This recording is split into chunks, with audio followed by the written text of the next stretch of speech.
Hello, moms. We are on session 7, the chapter of forgiveness, and I couldn't think of a better person to do this chapter. This is my dear friend, now we can even say she's a dear, dear friend, Susie, that I met because I think we're just kind of kindred spirits, aren't we, Exactly. Susie?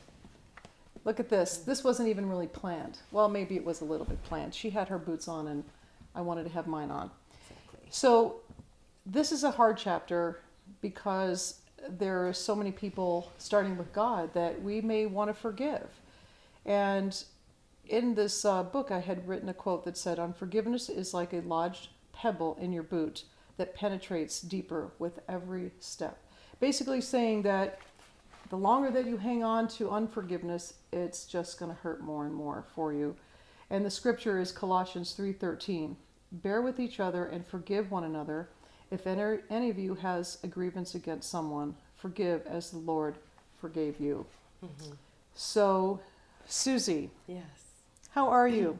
Good. Good. Well, I'm so grateful that you are doing this today, Me too. and I'm a little bit excited because I have journeyed with Susie with this whole forgiveness process with a young man.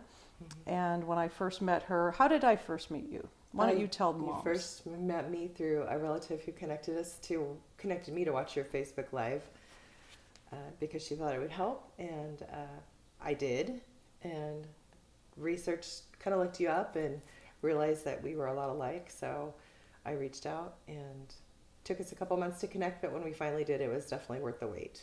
I was actually standing in the kitchen when I got the phone call, and we were chatting, and it just was effortless. It really was. But the one thing I do remember is you were sharing about, your story, and my heart just went out because I thought, boy, once this forgiveness happens, her healing is going to begin. Mm-hmm. But I feel like you already had the forgiveness, but I think you really wanted affirmation of that. Mm-hmm. Is that kind of the best way to? Yeah, I believe, as the Bible says, we're to forgive whether we receive it back from the other person or not, right? That's what we're taught. It's not really what I expected, but when my son Zach was killed by a drunk driver on May 6th of 2018, I really had that forgiveness gifted to my heart immediately, and I really didn't. That's incredible. I mean, honestly, like, if I'm sorry to interrupt, but I have to say It's okay. that if when this happens, like, the first reaction I don't think for most people would be to just immediately forgive somebody for that. This is your baby boy. Right. And it was, I couldn't understand it really, but I knew it was God given, because every time I would journal or write something, it was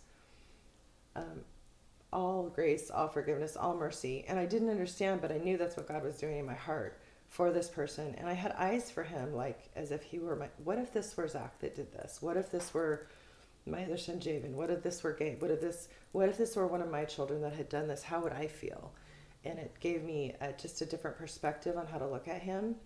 And through the months before preparing for the sentencing, my statement to him was not anger and wrath. It was all mercy and forgiveness. And it was directed towards him. And if I was your mom, this would break my heart, for you, because this is going to affect him. It affects me forever, but it also affects him forever. And my hope was that he would look at me and be emotional, but I never saw any of that. The whole many court dates, and many times that we had to sit there, I never saw a voice quiver. I never saw a look towards my direction.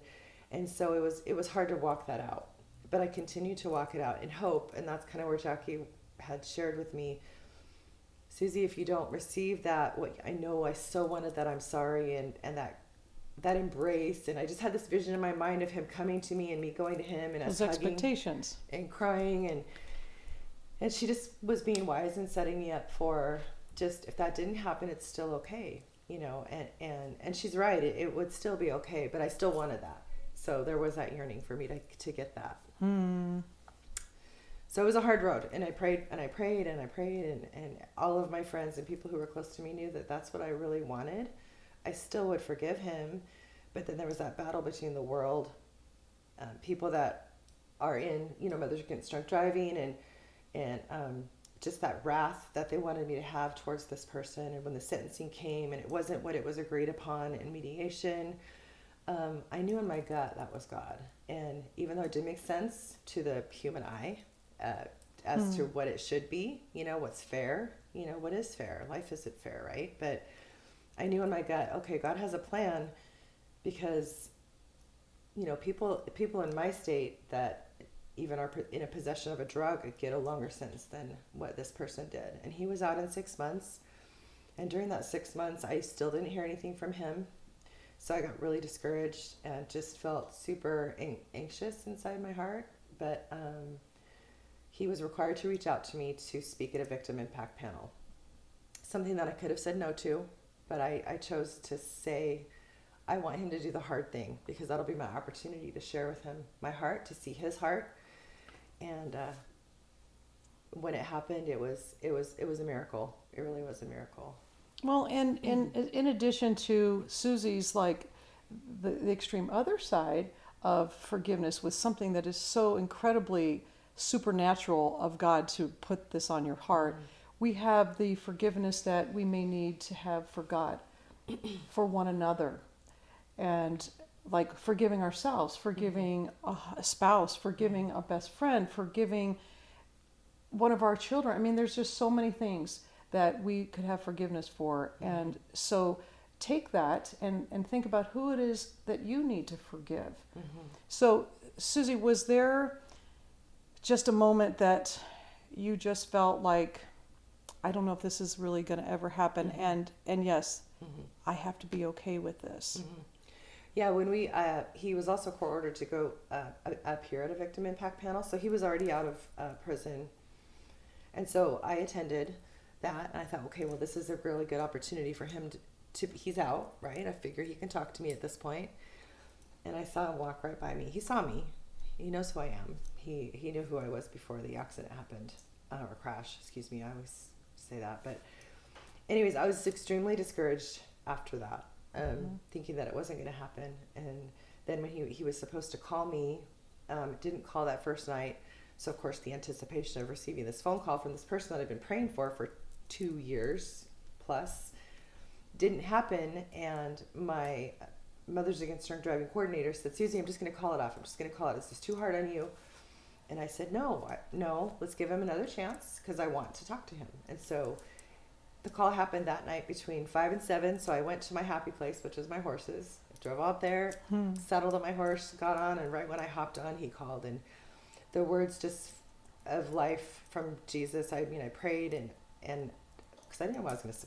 What do you say? I don't know what I'm going to say, but it was just, he was expecting one thing and I gave him another. And it was a gift that he was not expecting to get, and we arranged a meeting.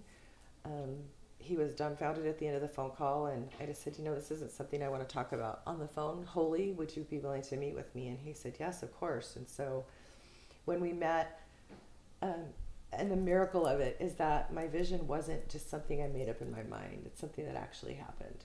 And so that's really... Were you sitting on the horse when the phone call came in? Okay, so I just stepped on my horse and then the phone rang. So you were settled in, yes, because there's that place on a horse that you settle in, and the horse, if a lot of you don't know, but a horse actually feels what's going on internally. They don't know what it is, but they're fight or flight animals, and that God had arranged it for you to be in your happy place, sitting on your horse, settled in on your saddle, getting that phone call. And I bet if I were there to witness that, I bet I would hear the horse just to go. He did, actually. Yeah. And it was, we just walked to the end of the pasture, and I just trotted around and just, walked him in circles the whole time. The best ride of your life. Yeah, it was amazing. And God's timing for sure. And, he did say at one point, he said it would be a lot easier, Susie, if you just, and I finished his sentence, if I just, told you off and cussed you out and yelled and screamed at you and said, I never want to see you again. You're worthless. You're this, you're that. But that's not what I'm going to say. And that's not going to make me feel better. Yeah. Because throughout the process, whenever I would hear the anger, it would give me a lot of anxiety. And because I think I had that heart for him, like he was my own child. Of course. It hurt me. It hurts us when people, it would kill me if that would have been Zach, and it very well could have been, you know. And I could look at that with my story with my son. Like I would want the same grace, Mm-hmm. you know, because of what my son had done in a very dark place. So, Mm-hmm. of course, that's like, well, of course, it's God. Yeah. I think you might have something to really show the moms that's going to really give it. Yeah. Give it. So the when real. I told you the vision that I had in my head, I brought my counselor / friend. She's counseled me for years. I told him, I said, I'm going to bring somebody with me, not because I'm afraid to talk to you alone, but because it's emotional. It's just seeing you causes emotion, not because I have any, not because I'm angry, just because it's emotional. And he said, okay, yeah, no problem, I understand. I said, you can bring your fiance if you want to, whatever you want. So we met at a park, and we were there, and we prayed, and from afar off, it kind of reminds me of the prodigal son. From afar off, I saw him walking towards me with this huge bouquet of lilies. And I love lilies. Huge. I mean, not like a little bouquet that you get at Albertsons for $5. It was a huge bouquet of lilies. And when we met, my counselor snapped a picture of the two of us. And if you were to see it closer, you'd see his eyes were closed, and there were tears running down both of our faces. And, That's the picture that speaks 1,000 words right there. yeah, there's no words for that picture. Yeah. And it's in there for you, and they're going to be for all of you, because God is the God of helping us to heal in all ways. I think that is just, yeah, God is going to use that, not just here, but he's going to use that in many, many ways, Susie. And so your favorite scripture, being one of many favorite scriptures, Psalm 34:18, the Lord is close to the brokenhearted and saves those who are crushed in spirit. Tell me about I that. have it on my arm right here. Yeah.